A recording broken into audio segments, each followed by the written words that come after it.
30 লক্ষ বছর চিন্তা করেছি, আপনি সন্তুষ্ট হয়েছেন কিনা জানতে চাইলাম, আর আপনি কি না আমাকে কালিমা দেখায় দিলেন। আল্লাহ তাআলা বলছেন, জিবরাইল, এই কালিমার ভিতরে তোমার প্রশ্নের জবাব আছে।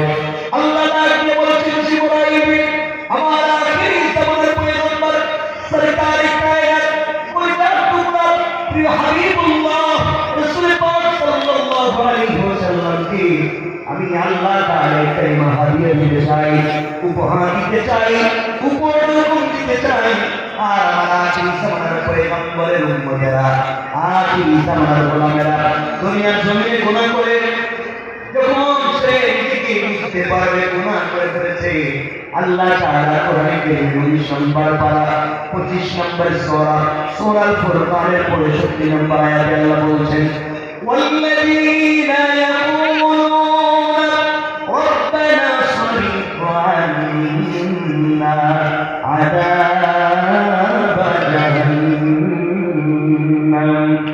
ইন্না আযাবাহা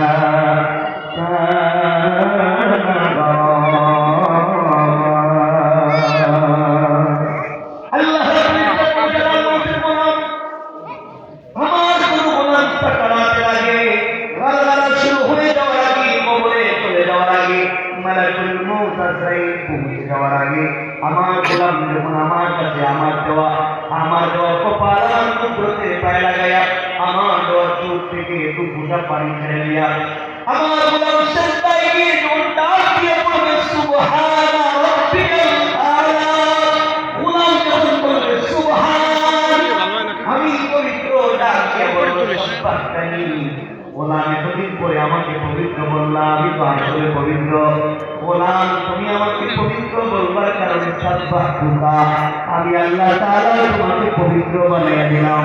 গোলাম যখন সিজদায় গিয়ে পড়ে আলা, আল্লাহ জবাব দেন, আলাইকা গোলাম আমি বড়, এতদিন পরে মনে পড়ছে আমাকে বড় বলতা, আমি আল্লাহ আলাইকা তোমাকে দুনিয়া আখিরাত বড় বানিয়ে দিলাম।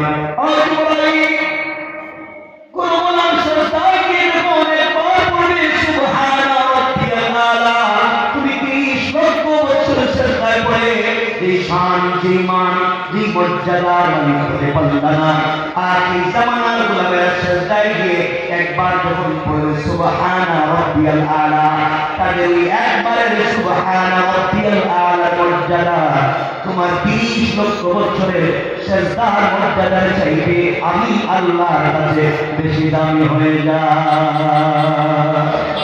আল্লাহু আকবার জোরে বলে, আর জোরে বলো আল্লাহু আকবার। সিজদা দিয়ে আমরা তো দিতে পারি না, সুতরাং আসল কষ্ট হচ্ছে আমাদের, অসুবিধা হয় মনোযোগকে সুন্দর শক্তি সিজদা দিই রবের কাছ থেকে আমরা সব কিছু আদায় করতে পারি। কেমনে যদি সিজদা দিতে পারি, কেমনে রবকে আমরা খুশি করতে পারি, যদি আমরা রবকে খুশি করতে পারি, রব যদি আমার আপনার উপরে খুশি হয়ে যায়, এই দুনিয়ায় রব আপনাকে আমাকে জান্নাতের স্বাদ দিতে পারে। পারে কি পারে না? মারামারি করে, দাঙ্গা হাঙ্গামা করে, পিড়াপিড়ি করে দিন চিন্তা করা যায় না। দিনকে জমিনে নিয়ে আসতে হয়, খুব মনোযোগ দিয়ে তার কাছে আমার মুসলমান বন্ধুদের কথাগুলো মনোযোগ দিয়ে শুনে আল্লামা ওবায়দুল্লাহ সিদ্দিক কালামি তাফসীর হানাফি মাযহাবের বড় ইমাম আল্লামা ইমাম আবু বকর জাসাস আহকামুল কোরআন জাসাসে চমৎকার করে কয়েকটা কথা নিয়ে এসেছেন, খুব সুন্দর করে আপনাদেরকে বলতে চাই।